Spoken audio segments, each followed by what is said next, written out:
Last time जो discussion हम that was on civil war. और कल जो डिस्कशन हम लोगों ने की थी that was basically on slavery. और इसके ऊपर we had different type of discussions, like आप लोगों के साथ डिफरेंट डायमेंशंस को डिस्कस किया। बट अगेन ये टॉपिक जो है इट इज़ वेरी इंपॉर्टेंट, और आई थॉट कि इसके अंदर कुछ और चीज़ें भी स्लेवरी के पर्सपेक्टिव में आपके पास होनी चाहिए, ताकि जब आप इस टॉपिक को प्रिपेयर करें तो आपके पास एम्पल कंटेंट हो, बिकॉज इसके ऊपर क्वेश्चन काफी हद तक एक्सपेक्टेड है।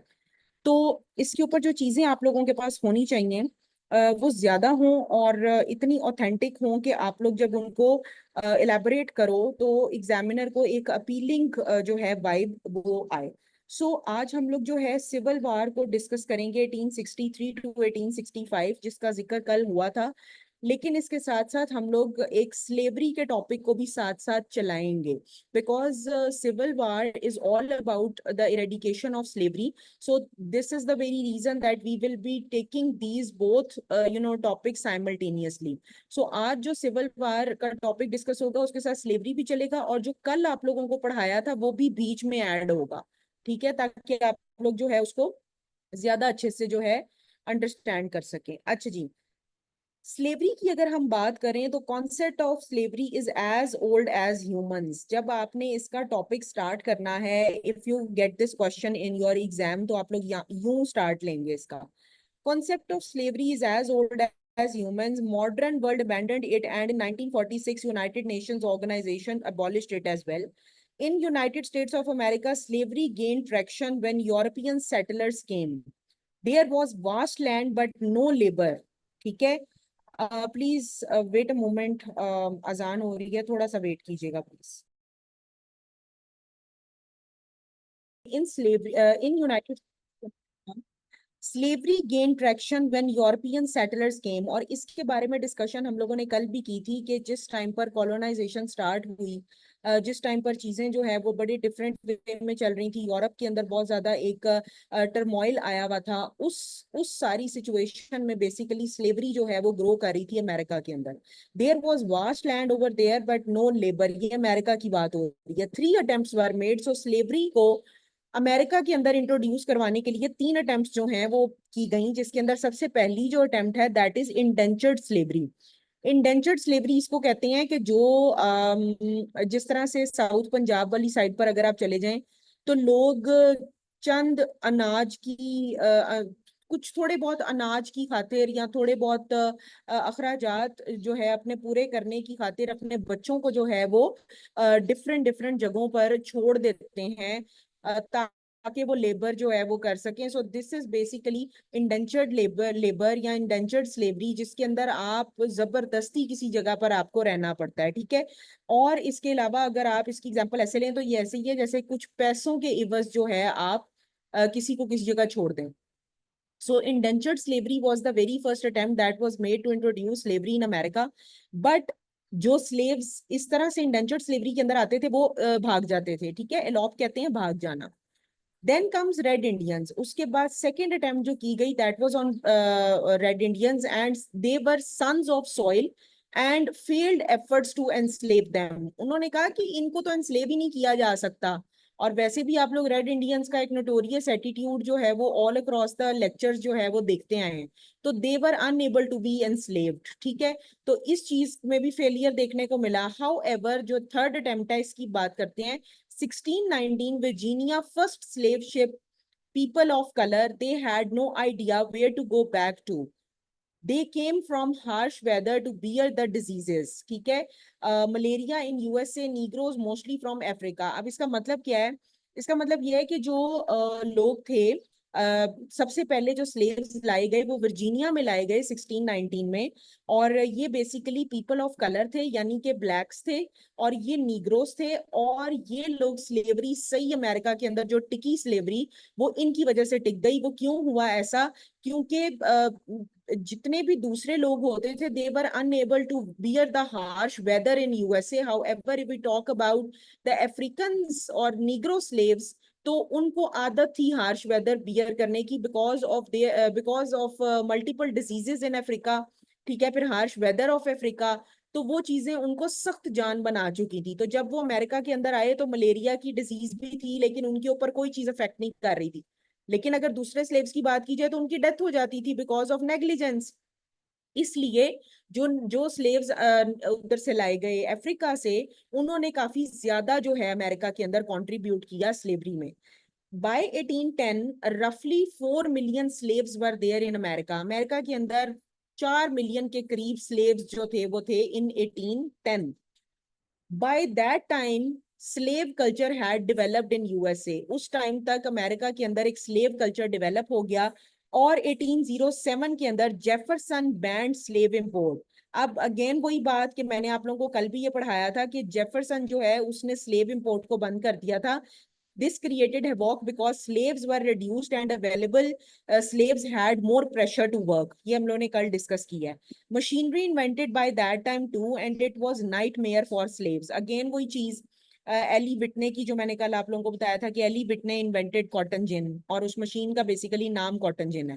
Then in 1679 anti slavery campaign started, ये भी हमने कल डिस्कस किया। और इसके अंदर एक इंपॉर्टेंट एबोलिशनिस्ट का नाम है, that is Harriet Beecher. Harriet Beecher is considered to be an important abolitionist and she freed almost 1000 slaves। ठीक है, और उनको नॉर्थ में जो है लाकर जो है परवरिश चढ़ाई गई, लाइक उनको परवान चढ़ाया गया, उनकी परवरिश की गई और उनको सिविलाइज बनाया गया। तकरीबन तकरीबन 1000 स्लेव्स को। And he also wrote uncle Tom's cabin. इसने एक बुक भी लिखी जिसका नाम है uncle Tom's cabin. This is basically a book on slavery. This is basically a book on slavery. And in 1820 underground railway was there। ये मैंने आप लोगों को एफर्ट्स के अंदर कल पढ़ाया था कि किस तरह से एफर्ट्स जो हैं वो की गई स्लेवरी को खत्म करने के लिए। So in 1820 underground railways were there and it was basically blessing for slaves. Like जो स्लेव्स भाग जाना चाहते थे उनके लिए एक ब्लेसिंग थी। Missouri compromise 1820, there were two schools of thought, basically anti slavery and pro slavery. जो मिजोरी कॉम्प्रोमाइज है उसके अंदर दो स्कूल्स ऑफ थॉट थे, एक वो थे जो स्लेवरी को फेवर करते थे, एक वो थे जो एंटी स्लेवरी थे। Then fugitive slave laws by south. कल मैंने आपको जस्ट फ्यूगिटिव स्लेव लॉ का नाम लिया था but I didn't tell you कि फ्यूगिटिव स्लेव लॉज हैं क्या। तो इस स्लेव लॉ के अकॉर्डिंग क्या रूल था, इफ एनी स्लेव, अगर ये ही लिखा है तो इट मीन्स कि if any slave comes from south to north he must be return to south. तो ये एक्ट है, ये लॉ है, ये basically slave fugitive slave law बनाया गया साउथ की तरफ से। तो उन्होंने ये कहा कि अगर कोई स्लेव भाग कर नॉर्थ आ जाता है साउथ से तो उसको वापस करना पड़ेगा साउथ को। Now come slave codes. अब कुछ स्लेव कोड्स थे जिसके अंदर slaves can not become witness. इतना ज्यादा इंसल्टिंग और इतना ज्यादा डाउनग्रेडेड और डिग्रेडेड और डिफेमेशन है कि आप स्लेव्स का देख सकते हैं कि किस तरह से इनको एज एन एनिमल या as a non living being even treat किया जाएगा। So slaves can not become a witness. एक स्लेव की गवाही कोई मायने नहीं रखती। गवाही किसकी मायने रखती है? सेन माइंडेड इंसान की, जिसकी कोई वर्थ होती है सोसाइटी के अंदर, राइट। सो स्लेव्स के बारे में ये कहा गया कि slaves can not become a witness, number one. Number two, slaves can not read. Slaves को पढ़ने की इजाजत नहीं थी, ठीक है, ना पढ़ने की ना लिखने की। ऑब्वियसली जब पढ़ेंगे नहीं तो लिखेंगे कैसे, तो स्लेव्स को ये परमिशन नहीं थी। Number three, slaves can not pray in the absence of white priest. मतलब ये कि सुप्रीमेसी के कॉन्टेक्स्ट में अगर आप इसको देखें तो ये वो डिस्कोर्स यूज किया गया यहाँ पर कि अगर वाइट प्रीस्ट उस जगह पर मौजूद है तो स्लेव कैन नॉट प्रे। उस जगह पर स्लेव जो है वो इबादत नहीं कर सकते जितना टाइम वाइट प्रीस्ट मौजूद है। अब आप यहां से एक इनह्यूमन ट्रीटमेंट का अंदाजा लगा सकते हैं, right. Number four, a slave can not leave plantation without written permission of master. कि अगर एक स्लेव प्लांटेशन में बिजी है, हल चलाने में, एग्रीकल्चरल एक्टिविटीज में, इन सब चीजों में बिजी है, तो वो अपने मास्टर की रिटन परमिशन के बगैर नहीं जा सकता कहीं भी। Number five, slave patrols. अब स्लेव पेट्रोल्स क्या हैं? slaves cannot walk in streets after working hours. मतलब ये कि वो इतनी चीप क्रिएचर कंसीडर किए जाते थे कि लोग इरिटेट होते थे उनकी मौजूदगी से, और उनके बारे में ये कहा गया कि जब इनके वर्किंग आवर्स खत्म हो जाएं तो ये स्ट्रीट्स में बिल्कुल नजर ना आए। तो यहाँ से आप इन स्लेव कोड से अंदाजा लगा सकते हैं कि किस तरह से इनको एक जो है वो इनह्यूमन ट्रीटमेंट का सामना था। अब प्रोग्रेस की बात कर लेते हैं। आप प्रोग्रेस में in 1848 gag rule was abolished because there was ban on discussion of slavery in the Congress, right? उसके बाद, क्योंकि ये कल हम गैग रूल डिस्कस कर चुके हैं, इन 1850 वॉशिंगटन डीसी एबॉलिश स्लेवरी। ये बहुत इंपॉर्टेंट है, ये आपको एज एन एमसीक्यू आ सकता है। इन 1850 Washington DC abolished slavery for the first time and called it Great Compromise. Okay. Then in 1854 Kansas Nebraska Act was passed. 1854 में Kansas Nebraska Act जो है वो पास किया गया, और ये हम बड़ी डिटेल में कल पढ़ चुके हैं। Start of civil war. अब आ जाते हैं हम अपने मेन पॉइंट पे कि सिविल वार कैसे शुरू होती है। देखिए, कल भी हम लोगों ने अपनी डिस्कशन जो एंड की थी वो यहीं पर की थी कि जो कांसस निब्रास्का एक्ट है, जिसके अंदर डॉगलास ने ये ट्राई किया था कि वो कांसस को जो है वो as a slave free state add करेगा और निब्रास्का को as a slave state add करेगा। This was actually a blow to the overall situation that was going on, and it was then decided that there should be civil war.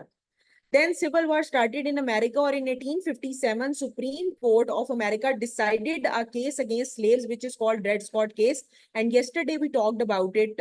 ये जो Dred Scott case है, मैंने आपको इसके बारे में सारा बताया था। सुप्रीम कोर्ट ने एक वर्ड यूज कुछ एक कोटेशन आप कह सकते हो या एक स्टेटमेंट दिया, जिसमें सुप्रीम कोर्ट ने कहा कि slaves are not human beings. अब आप अंदाजा लगा सकते हैं यहाँ से कि एक सबसे बड़ी अदालत एक फैसला दे, एक वर्डिक्ट दे और एक एक स्टेटमेंट इशू करे, तो इसका क्या मतलब है कि ओवरऑल वैसा माइंड सेट उस सोसाइटी के अंदर एग्जिस्ट करता है, क्योंकि सबसे काबिल तरीन लोग सुप्रीम कोर्ट में बैठे हैं। They said slaves are not human beings. जो गुलाम हैं या जो स्लेव्स हैं, they are not human beings. Why? क्यों? Because they do not have human attributes. वो कहते थे कि इनमें ह्यूमन एट्रीब्यूट्स ही नहीं है। कैसे? Just like animals they are bought and sold. कभी आपने इंसानों को बिकते और जो है खरीदते देखा है कि कोई इंसान खरीदा जाए या कोई इंसान बेचा जाए? वैसे तो भी ह्यूमन ट्रैफिकिंग बड़ी कॉमन है और दुनिया के अंदर बहुत कुछ हो रहा है, लाइक लोग बेचे भी जाते हैं, but this is something that is confined. तो हम उस सेंस में इसको देख रहे हैं कि slaves are not human beings because they do not have human attributes. Just like animals, they are bought and sold. और दूसरा ये, यूजुअली औरतों के लिए भी इसी तरह के वर्ड्स इस्तेमाल किए जाते हैं। अगर आप लोग चीप कल्चर के अंदर चले जाएं तो वो कहते हैं ये भेड़ बकरियां, इंसान ही नहीं है, जिस मर्जी खूंटे से इन्हें बांध दो, ये इनका कोई इंसानों वाला एट्रीब्यूट ही नहीं है। इन ये जब दिल चाहे जहां मर्जी मतलब इनको जो है ना वो झोंक दो। So this is something that was said by none other than Supreme Court of United States of America.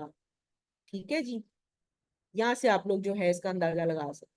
Then अब आ जाता है era of Abraham Lincoln. Since Abraham Lincoln has an important contribution in overall civil war, so this is the very reason that we are supposed to talk about Abraham Lincoln first. In 1858 Abraham Lincoln lose election as a senator. Abraham Lincoln ने senator का election जो है उसको lose किया because he openly spoke against slavery. क्यों? क्योंकि Abraham Lincoln ने openly जो है वो स्लेवरी के अगेंस्ट जो है वो बोला। ठीक है जी। ही लूज, उसने सेनेटर का इलेक्शन तो लूज कर दिया, like he couldn't win that, but he gain traction into the hearts of people. लेकिन हुआ क्या कि उसने लोगों के दिलों में जगह बना ली।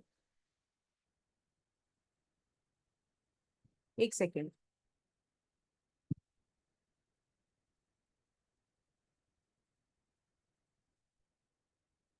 बट हुआ क्या कि उसने लोगों के दिलों में जगह बनाई। अब कैसे? Because those who were speaking against slavery got a confidence that there is a person who is going to fight for the eradication or to uproot slavery in the United States of America. In 1860, he wins the election from nomination of Republican party, ये थोड़े से spellings का issue है, ये आप लोग ignore कीजिएगा। In 1860, he wins the election from nomination of Republican Party. Basically, Abraham Lincoln जो है, he won election from Republican Party, and then he becomes 16th President of United States of America. Yesterday I talked about it, and yesterday I told you that Abraham Lincoln is considered to be the 16th President of United States of America. And whatever we are talking about, in my previous lecture, I told you that we are actually not supposed to prepare each and every president of United States of America like 45, 46 presidents हमें करने की जरूरत नहीं होती है. We just need to focus on those presidents who are considered to be eminent. So Abraham Lincoln has an eminent position. Why? इसके बारे में भी आगे आप लोगों के लिए लिखा है. एक second. Okay, so before he took oath, अब ये ओथ कौन से की बात हो रही है? As a president, before he took oath there was a very, you can say, an interesting kind of incident that happened in America. जो southern states हैं, as I told you yesterday, that South is all about slavery. South is all about poor people. South is all about indentured kind of labor that was imposed actually upon the Southerners, right? So Southern states announced their separation from American Union. ये जो USA आप कहते हैं, United States of America, basically it is union of states. And before Abraham Lincoln took oath, South की जो states हैं, they announced their separation from American Union. ठीक है, स्पेलिंग्स का थोड़ा सा इशू है, आप लोग इग्नोर कीजिएगा बिकॉज मैंने मिडनाइट में इसको प्रिपेयर किया था. एनी हाउ, सो सेपरेशन जो है अमेरिकन यूनियन से कर देते हैं because they had a fear that slavery will B abolished. उनको ये डर था कि स्लेवरी जो है वो खत्म हो जाएगी. And yesterday I talked about it कि स्लेवरी अगर अमेरिका के अंदर खत्म हो गई, साउथ वाले लोगों को ये डर था कि अगर स्लेवरी अमेरिका के अंदर खत्म हो जाती है तो व्हाट डज दैट मीन? इसका मतलब ये है कि उनका ओवरऑल जो लेबर है वो टोटल खत्म हो गया. ठीक है, उसके बाद अच्छा, अ न्यू स्टेट फॉर्म्ड. अब एक नई स्टेट बनी है. अब वो नई स्टेट क्या है? Which was called Confederate state of America. United States of America Abraham Lincoln के टाइम पर खत्म हो गया था. If this question is not asked in your CSS written paper, it can be asked in your interview when you will be qualifying CSS. So please keep it in your mind that वो ऐसे आपको पूछते हैं, जो panel होता है ना, वो आपको ऐसे पूछते हैं. अच्छा ये बताएं कि यूनाइटेड स्टेट्स ऑफ अमेरिका कब यूनाइटेड स्टेट्स ऑफ अमेरिका नहीं रहा?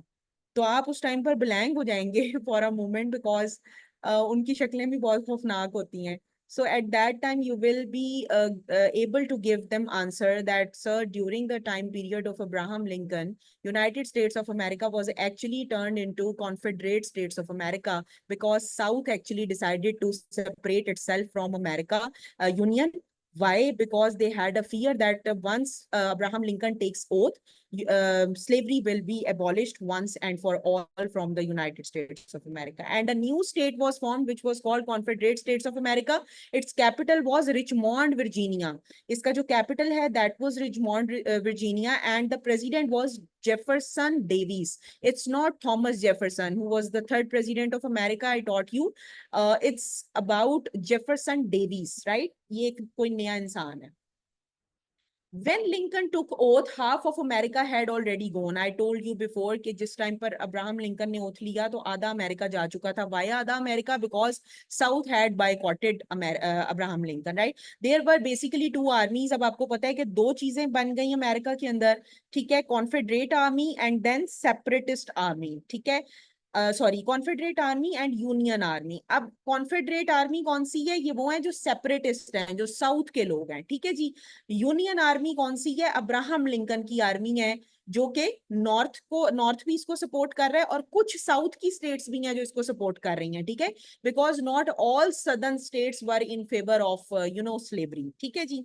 उसके बाद बैटल ऑफ बुल रन, एक बहुत ही इंपॉर्टेंट बैटल होती है जिसको बैटल ऑफ बुल रन कहा जाता है.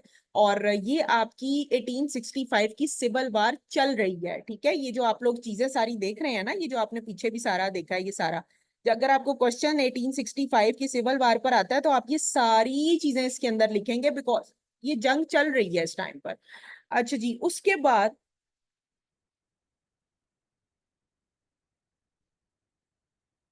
Confederate army, I told you कि ये आर्मी है साउथ की और यूनियन आर्मी है अब्राहम लिंकन की। अच्छा, battle of Bull Run is very very important in a sense कि ये आपकी सिविल वार के अंदर, civil war is incomplete without battle of Bull Run and battle of Antietam. Antietam आगे पढ़ते हैं, अभी बुल रन के ऊपर है।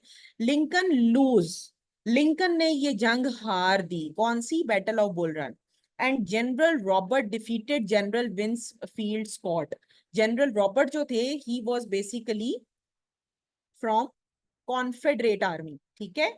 और जनरल विनफील्ड स्कॉट कौन है? ये हैं यूनियन आर्मी के जनरल, ठीक है। अच्छा, अब आ जाती है battle of Antietam. Union army won, जो यूनियन आर्मी है इट बेसिकली वॉन और एंटिक टैम में, ठीक है। बैटल ऑफ बुल रन में Union army was losing, battle of Antietam में Union army won and Confederate army though defeated but did not surrender. अब Confederate army हार तो गई है, लेकिन दे डिड नॉट सरेंडर, उन्होंने इसके ऊपर सरेंडर नहीं किया। Then in 1863 Lincoln passed emancipation proclamation, ये हमने कल डिस्कस किया था। All the states that are at war with north, ठीक है जी। क्या कहा अब्राहम लिंकन ने? अब्राहम लिंकन ने कहा कि तमाम वो स्टेट्स जो के नॉर्थ के साथ जंग की हालत में हैं, all the states in the states are declared free by me in the capacity of being president of United States of America. मतलब ये कि मैं यूनाइटेड स्टेट्स ऑफ अमेरिका का प्रेसिडेंट होने के नाते उन सबको माफ करता हूं, उन सब स्टेट्स को माफ करता हूं जो कि मेरे खिलाफ या नॉर्थ के खिलाफ जो है वो आवाज उठा रही थी, ठीक है जी। उसके बाद 1864 में क्या डेवलपमेंट होती है? ठीक है जी, 1864 के अंदर क्या डेवलपमेंट होती है? फॉर्मल सिलेंडर हो जाता है, सॉरी सरेंडर हो जाता है, फॉर्मल फॉर्मल सरेंडर हो जाता है कॉन्फेडरेट आर्मी का। प्रॉपर वे में कॉन्फेडरेट आर्मी जो है वो आकर सरेंडर कर देती है and USA became united once again, ठीक है। दोबारा से अमेरिका जो है वो बन गया United States of America. And 60,000 deaths इस सिविल वार के अंदर होती हैं, which is actually a very very very very big figure, ठीक है। Now comes 13th amendment. 13th amendment के अंदर क्या होता है? एबोलिशन ऑफ स्लेवरी होती है। And it is usually said that this is the most noble amendment through unnoble means. America की अब तक जितनी अमेंडमेंट्स हो चुकी हैं कॉन्स्टिट्यूशन के अंदर, उनमें ये सबसे नोबल अमेंडमेंट कंसीडर की जाती है, abolition of slavery, 13th amendment, लेकिन सबसे अननोबल मीन्स के थ्रू, ठीक है जी। और ये आपको एमसीक्यूज आ सकता है, एक आधा एमसीक्यूज इसके ऊपर लाजमी होता है कि 13th अमेंडमेंट इज अबाउट, या 14th amendment is about, 15th amendment is about. First 10 तो आपको पता होनी चाहिए ना, फर्स्ट 10 तो किसके बारे में है? वो है बिल ऑफ राइट्स, ठीक है।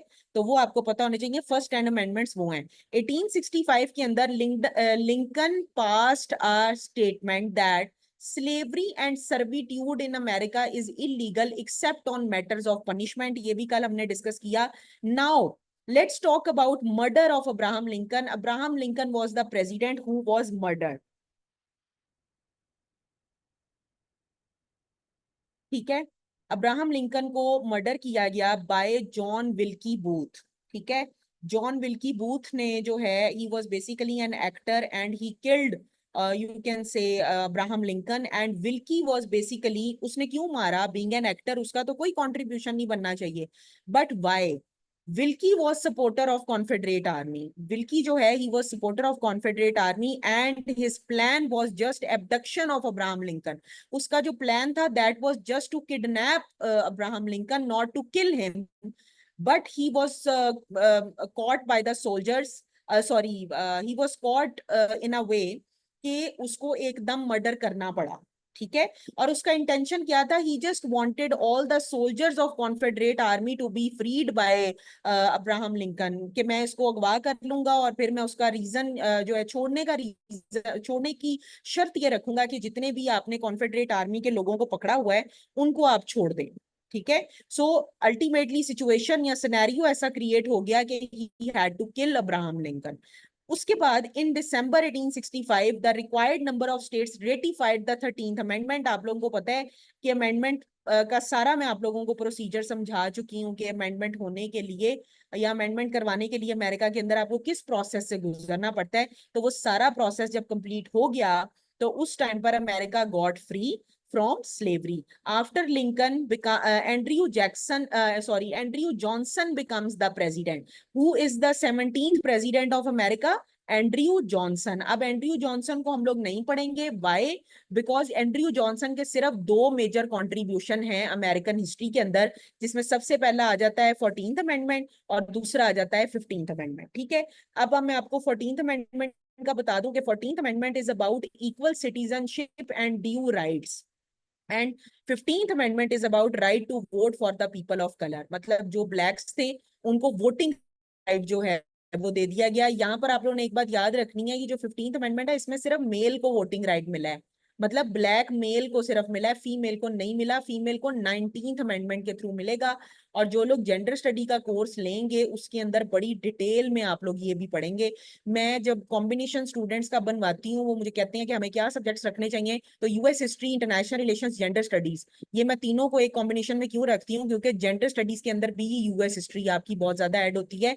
In fact you people won't believe it कि मैं अगर अपनी बात करूं तो मैंने मेरी जो अटेम्प्ट थी उसमें एक क्वेश्चन आया था and that was all about gender studies, और अगर मैंने जेंडर स्टडीज ना रखा होता तो शायद मैं वो क्वेश्चन अटेम्प्ट ना कर सकती। ठीक है। सो this is all about it. और ये दोनों जो है बेसिकली अमेंडमेंट्स 14th और 15th ये दोनों एंड्रयू जॉनसन ने दी थी। एक चीज आप लोगों ने याद रखनी है, I even discuss yesterday, slavery was abolished not inequality. Inequality खत्म नहीं हुई, यानी कि in 1896 Supreme Court again came up with a statement, you are separate but you are not equal. ये मैंने जस्ट हंच लिखा है यहाँ पर, एक एक आप कह सकते हो हिंट लिखा है, या एक अपकमिंग एपिसोड का एक जस्ट लाइन लिखा है एंड पे। बाकी हम लोग इसको जो है वो डिटेल में सिविल राइट्स मूवमेंट के अंदर इस वाली स्टेटमेंट को डिस्कस करेंगे, you are separate but you are not equal. This is about civil rights movement. अब आप लोगों के इंडस्ट्रियलाइजेशन, कल इंशाल्लाह we will be talking about industrialization in America and progressivism. कल आप लोगों का ये टॉपिक होगा और इस टॉपिक के साथ आप लोगों का होगा Richard Nixon and Watergate scandal. Watergate scandal is very important, ये आपको 2022 में शॉर्ट नोट भी आया था सीएसएस के यूएस हिस्ट्री के पेपर में, और ये बहुत ज्यादा पूछा जाता है। ठीक है। तो कल हम लोग जो है वो प्रोग्रेसिविज्म, इंडस्ट्रियलाइजेशन इन अमेरिका और इसके साथ साथ रिचर्ड निक्सन के बारे में जो है वो डिस्कस करेंगे। और उसके बाद हम लोग जो डिस्कशन करेंगे that will be about civil sorry great depression. Great depression के साथ आप लोग जो है वो फ्रैंकलिन डिलानो रूजवेल्ट की डिस्कशन करेंगे। और उसके बाद जो डिस्कशन होगी that will be about civil rights movement. और उसके बाद America in first world war, America in second world war, और इसके साथ वुड्रो विल्सन का जो टॉपिक है वो भी डिस्कस किया जाएगा। एंड देन आपका जो कोर्स है वो कंप्लीट हो जाएगा। ठीक है जी।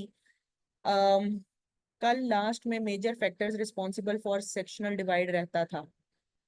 Okay, let's talk about it, we are still left with 6 minutes. अच्छा किया आपने याद करवा दिया, थैंक यू रिजवाना। अभी कर लेते हैं उसको डिस्कस।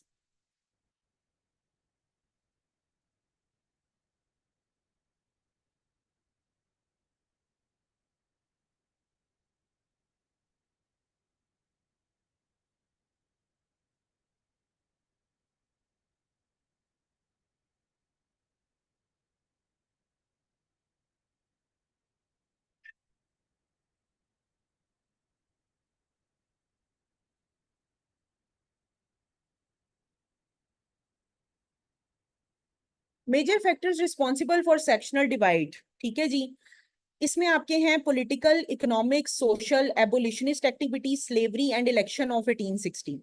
असल में जो अभी आप लोगों को टॉपिक कराया ना दैट इज फुल फ्लेजेड, ये वाला जो टॉपिक था that was half.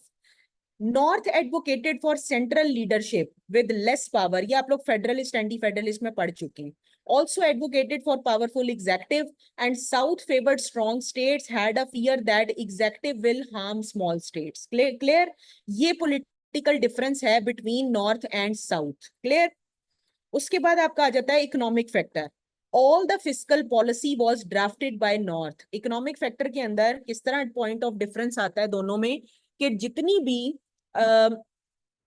fiscal policy थी, that was actually framed by north and there was no power of south and this created inferiority complex in south. Clear?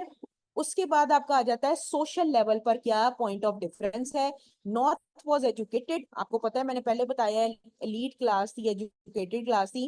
Howard was in north. Harvard जो है that is actually northern part. ठीक है, south के अंदर this was actually the very first institution, ठीक है, in America.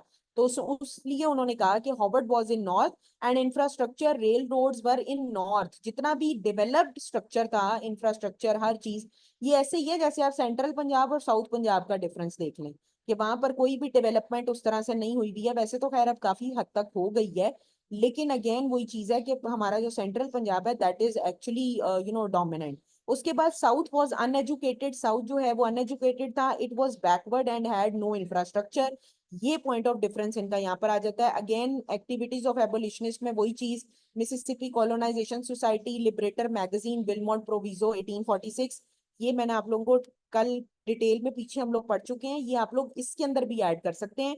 ये आप लोगों को तोड़ तोड़ के मैंने टॉपिक्स पढ़ाए हैं. अब आप लोगों ने ये देखना है जब आपको एग्जाम में आएगा तो किस डायमेंशन से आता है. क्या वो एक्टिविटीज एबोलिशनिस्ट की पूछ लेते हैं, क्या वो point of difference between north and south पूछ लेते हैं, क्या वो आपको सिविल वार पूछ लेते हैं अब्राहम लिंकन के अंडर, क्या वो आपको 13th अमेंडमेंट की एफर्ट पूछ लेते हैं, 13th अमेंडमेंट अचीव करने के लिए क्या क्या एफर्ट से गुजरना पड़ा. फिर उसमें आप सारा ही लिख देंगे, ये सारा कुछ ही जो आता है. ठीक है, सो आपको मैंने ये क्वेश्चन 3 4 5 डायमेंशन से तैयार करवाया है ये टॉपिक. तो कहीं से भी आएगा आप लोग इसको हैंडल कर लेंगे. उसके बाद इशू ऑफ स्लेवरी जो है, अगेन वही Dred Scott case, Lincoln Douglas debate, Missouri compromise 1820 1850, ये भी आप लोग जो है वो पहले कर चुके हैं. उसके बाद इलेक्शन ऑफ 1860, अगेन जो अभी अब्राहम लिंकन का हमने डिस्कस किया है कि इलेक्शन पहला सेनेटर का हार गए थे और फिर दूसरा रिपब्लिकन पार्टी से जो है इलेक्शन जीत गए थे Abraham Lincoln. And Lincoln believed that issue of slavery will be resolved after election of 1860. He had to work for it. ठीक है, so this was all about efforts, sorry, points of differences. Clear है? ये जब हम question attempt करेंगे तो ये factor detail से लिखेंगे. इतनी डिटेल में आपको जाने की जरूरत ही नहीं पड़ेगी, क्योंकि जब आप 20 मार्क्स का ये क्वेश्चन अटेम्प्ट करेंगे तो आपका इंट्रोडक्शन ही 1 से 1.5 पेज पर चला जाएगा. क्योंकि जितना आप लोगों को स्लेवरी मैंने पढ़ा दिया, आप इसका 1.5 पेज का तो कम से कम इंट्रोडक्शन लिखेंगे. फिर आप सारे पॉइंट्स को पहले लिखेंगे. सारे पॉइंट्स को लिखने के बाद फिर आप इनको एक एक कर करके एलेबोरेट करेंगे. और एक एक पॉइंट, अगर फॉर एग्जाम्पल अगर मैं ये वाला इलेक्शंस वाला पॉइंट उठा लूं, तो इसका भी आपका मोर देन हाफ पेज बनता है. क्योंकि आप इसके अंदर सिर्फ ये 3 लाइनें नहीं लिखेंगे, आप इसके अंदर वो वाला भी ऐड करेंगे जो अभी पिछला हम लोगों ने अभी पढ़ा है थोड़ी देर पहले, इलेक्शन वाला. ठीक है, कि इनिशियली एज अ सेनेटर हार गए थे, बट वो इलेक्शन तो हार गए, बट उन्होंने लोगों के घरों में लोगों के दिलों में घर कर लिया. कैसे? क्योंकि वो स्लेवरी के अगेंस्ट बोलते थे. एंड देन उसके बाद रिपब्लिकन पार्टी से उन्होंने इलेक्शन लड़ा and he became 16th president of America. ठीक है, सो इस तरह से आप लोग एक एक पॉइंट को बड़ी डिटेल में डिस्कस करेंगे. It's not about just 3 to 4 lines. आप लोग ये सोच के कंफ्यूज ना हुआ करें, ये जो इतना लॉन्ग आप लोगों को लेंथी डिबेट के साथ लेक्चर दिया जाता है, this is basically with a purpose. तो इसका ये एक पर्पस होता है, और वो पर्पस क्या होता है कि आप लोग डिटेल में लिखना सीखें. स्लाइड्स तो नहीं ना डिटेल में बनती हैं, वो बस ऐसे ऐसे बनेंगे. क्लियर है? एनी क्वेश्चन, एनी प्रॉब्लम अभी जो आप लोगों को आ रही है वो आप लोग यहाँ पर टाइप कर सकते हैं.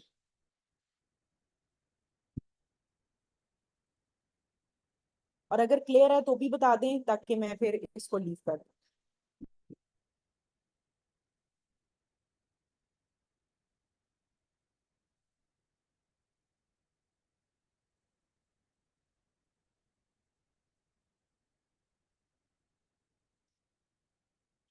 Clear? Okay, thank you so much. अच्छा जी, कल इंशाल्लाह we will be talking about industrialisation.